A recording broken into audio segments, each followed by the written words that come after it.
Es un placer, estimados oyentes de la revista Radial, recibirlos una vez más. Temperaturas extremas dificultan el control de catastróficos incendios forestales en las cercanías de Atenas. En Japón y Corea del Sur el termómetro no da tregua y se prevén nuevos récords. El futbolista Mesut Özil, de 29 años, jugador clave en la selección alemana, anunció su renuncia tras la polémica generada a raíz de una foto que se tomó con el presidente turco. Nunca ha sido encontrado un documento que indique cuándo y de qué modo se decidió el exterminio masivo de los judíos. Numerosos investigadores coinciden que esa orden jamás fue emitida por escrito, sino que fue dada en forma oral. Temas de esta revista radial. Saludo a quienes me acompañan. Pastor Alberto Díaz, ¿cómo le va? Bueno, y sin palabras. Bueno, esperemos que las haya cuando se desarrolle el programa. Saludamos a Ian Eises, integrante de Llamada de Medianoche. Ian, ¿cómo estás? Bienvenido. Un gusto estar, bueno, también lleno de expectativa. Bueno, lo mismo decimos. Saludamos a Robert Brasil en la operación técnica y quien les habla, Victoria Pereira. Vamos a hablar entonces de esta polémica generada en Alemania. Vamos a hablar del futbolista Mesut Özil. Lo vamos a hacer a partir de un artículo de La Nación que se titula Mesut Özil, la cabeza de turco-alemana. Año 2010, dice el artículo. Alemania vence 3-0 a Turquía en el Estadio Olímpico de Berlín. Mesut Özil no celebra su gol. Los hinchas turcos igual lo silban. Lo acusan de haber traicionado sus orígenes. La Federación Alemana llevaba varios años cortejándolo. Sería ejemplar para la integración de otros extranjeros aquí, lo alentaba el manager Oliver Bierhoff. En sus primeros 4 años de vida, Mesut escuchó y habló solo en turco en el barrio de Bulmke-Ulen, en la ciudad de Helsinki, pobre y feliz. Mesut inició en una escuela preparatoria. Todos extranjeros eran sus amigos y hablaban turco. Dormía en un colchón en el piso, siempre el más pequeño del grupo. Temía ir solo a buscar su bicicleta al sótano oscuro del edificio, poblado de ratas. Sus abuelos, mineros turcos de Zonguldak, se instalaron en los años 60 en el corazón industrial de Ruhr.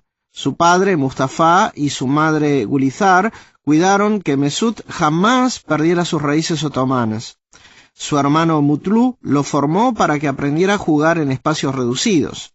En Afen Kefig, la jaula de los monos, así llamaban la cancha baleada de su barrio de inmigrantes, y nadie jugaba con él. Entró al Schalke 4 a los 17 años. Tarde para su calidad, se había probado antes en otros clubes. Era el mejor, pero no lo tomaban. ¿Qué sucede?, preguntaba. No sos vos, es por tu origen turco, porque te llamás Mesut, le respondía su padre. Özil lo contó recién el año pasado, ya consagrado, en su libro autobiográfico La magia del juego. Año 2018. Soy alemán cuando ganamos, pero inmigrante cuando perdemos. ¿Es acaso la línea más dura de la renuncia de Özil del domingo pasado, tras 92 partidos con la selección alemana? Pago impuestos en Alemania.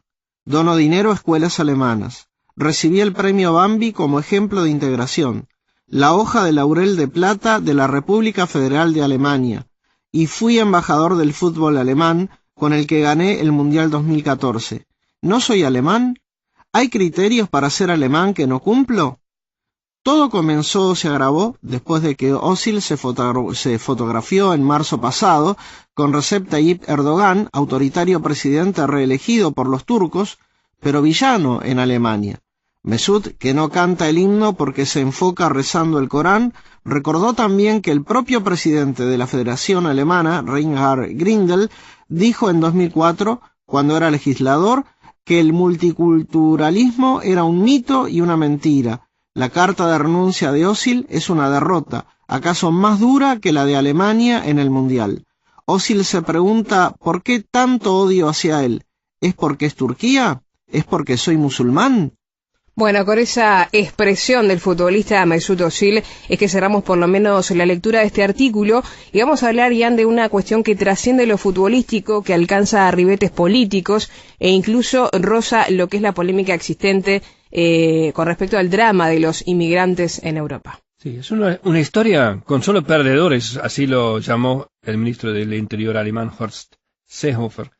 Perdió Mesut, perdió la Federación de Fútbol Alemana, perdieron los que tienen aspiraciones de ser integrados en Alemania, perdió el gobierno que está haciendo malabares para poder integrar semejante cantidad de inmigrantes que vienen año tras año a Alemania. Una historia que corrió alrededor del mundo y apareció en los titulares de los 5 continentes. Racismo en el fútbol alemán. Y con toda la historia del nazismo y todo lo demás, no sé, es una noticia que al mundo le gusta encontrar racismo en Alemania. Y en realidad se da una situación muy rara, muy torcida, porque Mesut Özil se queja, probablemente con razones, de discriminación en un país que hace grandes esfuerzos para integrar millones de inmigrantes. Y no entiende que sacarse una foto con el presidente de Turquía que persigue a sus minorías y encierra presos políticos realmente era una falta de tacto. Y justamente el presidente Erdogan echa aceite sobre el fuego, felicitando a Özil con su gol contra el virus del fascismo, alentando de este modo los resentimientos de los turcos hacia el país que los recibió. Con este paso, Özil ha dado una patada fuerte contra las esperanzas de muchos hijos de emigrantes en Alemania que ahora aparentemente deben concluir que nunca serán tratados como iguales.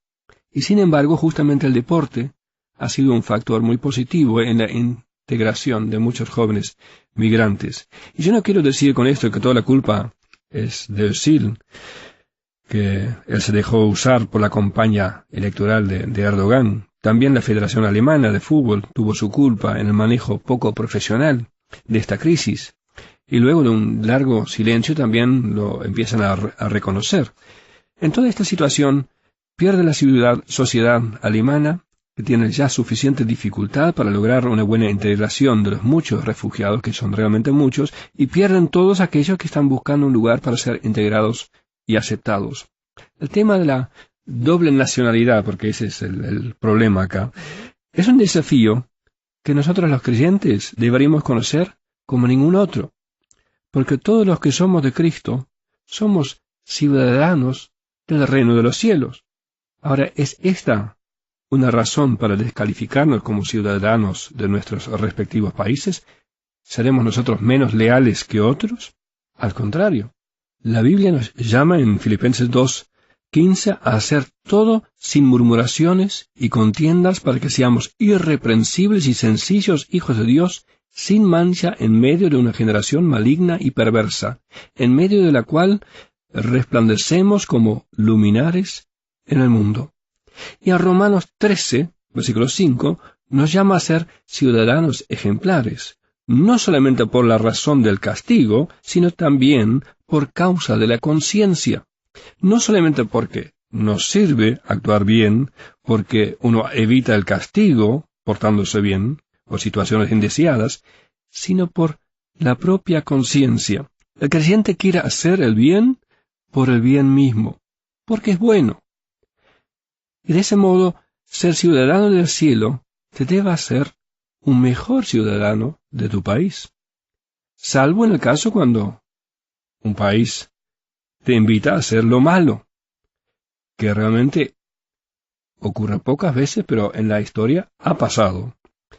En ese caso, uno es más leal a su ciudadanía celestial que a la terrenal.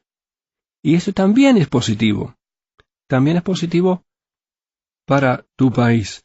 Hubo un tiempo, por ejemplo en la Alemania nazi, donde personas dijeron que no. Personas que se opusieron a la persecución de inocentes porque eran leales a leyes superiores. Y en ese momento muchos fueron castigados por esa lealtad a su conciencia. Pero finalmente fueron ellos la esperanza de la nación, aquellos que hicieron posibles un nuevo comienzo, un comienzo diferente. Y espero que estas voces que hacen posible la convivencia, que hacen posible que miles de jóvenes de diferentes trasfondos practican juntos el deporte, que estas voces prevalezcan.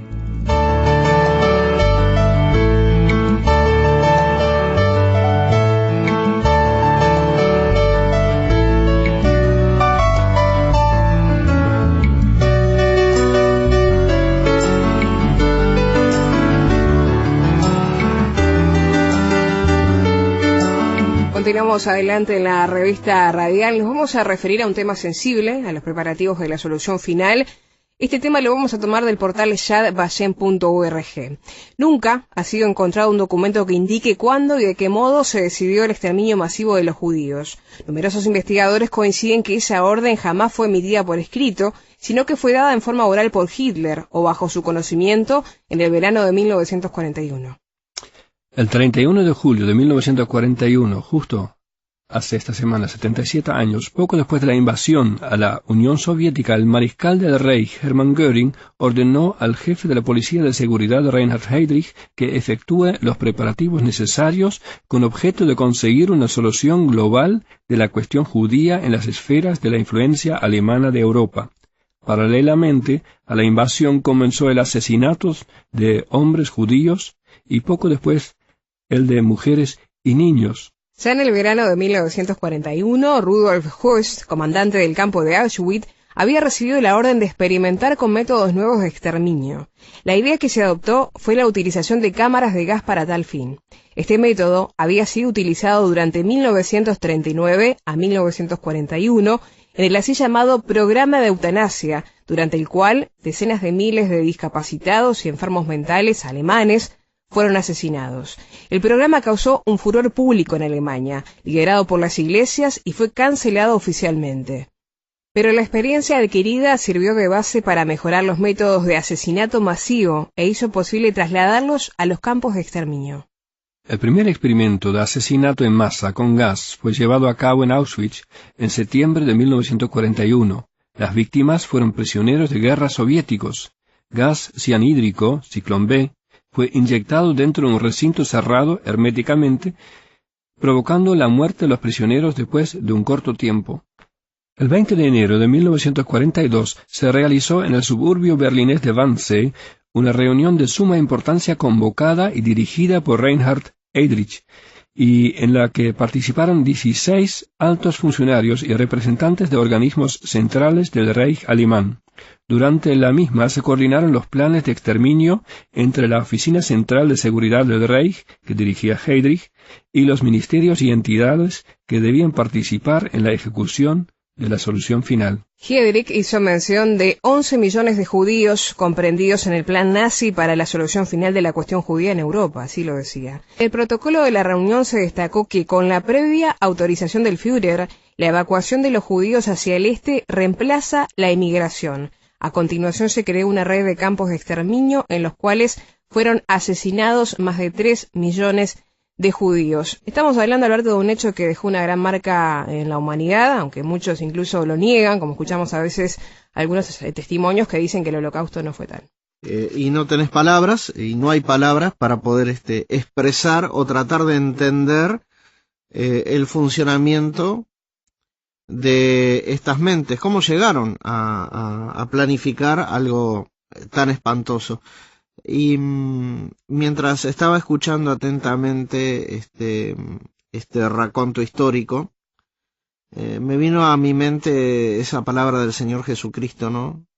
Cuando dijo que, o presentó al diablo de esta manera, ¿no? Como ladrón, que viene para robar, que viene para matar y que viene para destruir. Porque una de las cosas que a veces no se menciona cuando tocamos el tema de el Holocausto, de estas muertes que sufrieron los judíos que vivían en Europa, ustedes leían que personas alemanas con problemas mentales o discapacitados fueron asesinados, eran su propio pueblo. Entonces, cuán grande es el engaño del diablo para hacer pensar a las personas que uno es superior.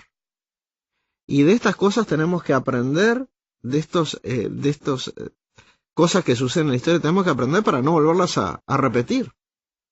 Hay un origen espiritual a todo esto. Y aunque la gente crea que es perimido, la palabra de Dios brilla más y nos muestra que todo esto es la consecuencia de cuando la criatura escuchó al diablo y desobedeció a Dios. Y leemos en el libro de Génesis capítulo 3, pero la serpiente era astuta más que todos los animales del campo que Jehová Dios había hecho, la cual dijo a la mujer, con que Dios os ha dicho no comáis de todo árbol del huerto? Y la mujer respondió a la serpiente, del fruto de los árboles del huerto podemos comer, pero del fruto del árbol que está en medio del huerto, dijo Dios, no comeréis de él, ni le tocaréis, para que no muráis. Siempre digo lo mismo cuando llego a este pasaje. Digo que cuando uno se pone a conversar con el diablo, es trastornado, porque Dios nunca mencionó el tocar. En Génesis 2:17 Dios le dijo a Adán, mas del árbol de la ciencia del bien y del mal no comerás, porque el día que de él comieres, ciertamente morirás. Así que eso de no podemos comerlo ni tocarlo fue un agregado, porque su conciencia, su mente, se trastornó. Y esa es una de las cosas que el diablo hace con el ser humano. Entonces, viene la mentira del diablo en el versículo 4. Dios dijo, si comen del fruto van a morir. Entonces la serpiente dijo a la mujer, no moriréis, sino que sabe Dios que el día que comáis de él, serán abiertos vuestros ojos, y seréis como Dios, sabiendo el bien y el mal. Y vio la mujer que el árbol era bueno para comer, y que era agradable a los ojos, y árbol codiciable para alcanzar la sabiduría, y tomó de su fruto y comió. Entonces, la gente piensa así, pero esta es una historia vieja, esta es una historia del pasado. Por supuesto que hoy Satanás no va a venir a tentarte en forma de serpiente, pero el diablo está activo y pone pensamientos, pone susurros al oído de las personas, hace que la gente sin Dios, que escribe libros, ejerza una influencia para una generación que viene después. Entonces, por supuesto, el diablo no nos va a venir a tentar en forma de serpiente, pero sí a través de libros, sí a través de pensamientos, sí a través de susurros, al punto de engañar, como pasó, y no me cabe la menor duda, con Hermann Göring. Llegó a un punto en su vida que él pensaba, no le tengo que rendir cuenta a nadie. No hay nadie encima de mí, yo puedo hacer lo que quiero. Él y toda una cúpula. Entonces no tenían temor de Dios, no tenían temor de nada. Podían hacer y deshacer porque en su mente engañada por el diablo, pensaban que nunca iba a ser confrontado por la verdad. Es innegable, aunque no exista un documento escrito que hable o que se pueda ver tangiblemente que hubo una orden de exterminio, la realidad, los campos de concentración, los millones de seres humanos, más allá de ser judíos o no, que fueron exterminados, hablan por sí mismos de esta cosa. Uno puede tener mucha cultura, y los alemanes la tenían en la Segunda Guerra Mundial, mucho conocimiento, pero cuando el hombre no tiene a Dios, se convierte en una bestia. Y eso es exactamente el testimonio que nos dejan los hechos aterradores que hablan por sí mismos de la demencia, del engaño, a lo que este grupo, que se pensó que era inalcanzable, engañado por el diablo, llegaron. Y cuando llega el juicio de Nuremberg, Göring, cuando le pasan una película que demora 2 horas, donde se le muestra, bueno, esto es la prueba que tenemos de lo que sucedió, se tapaba los ojos. Cuando Adán y Eva pecaron, ¿se acuerdan, hermanos, lo que ellos hicieron? Se escondieron, ¿no? Eso es exactamente lo que el pecado produce. Un sentimiento de culpa que hace que uno no se quiera acercar a Dios. Pero el Evangelio es tan maravilloso y el Dios de la Biblia es tan maravilloso que no dejó que Adán y Eva quedaran escondidos y ocultos de su presencia. Estimado oyente, yo no sé qué ha hecho usted, no sé cómo está su condición hoy delante de Dios, pero déjeme decirle algo. Lo mismo que hizo Dios con Adán y Eva, lo quiere hacer hoy con su vida.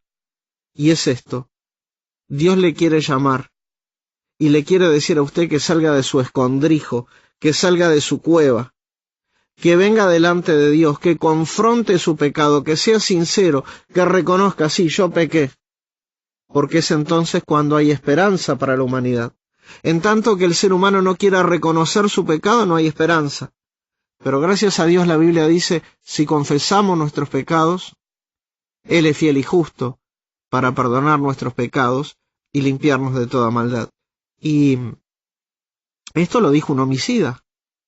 El rey David, cuando cometió adulterio y mandó a matar el esposo de la mujer que él había codiciado, en el Salmo 51 dijo el rey David, ten misericordia de mí, oh Jehová, ten misericordia de mí, porque contra ti solo he pecado. Cuando David reconoció su pecado, recién pudo recibir el perdón. Y eso es lo que Dios quiere hacer hoy con una humanidad. Dios está esperando que no volvamos a repetir la historia del pasado, pero si no reconocemos nuestra pecaminosidad, si no reconocemos que necesitamos de Dios, entonces no habrá esperanza. La salida es volverse a Dios.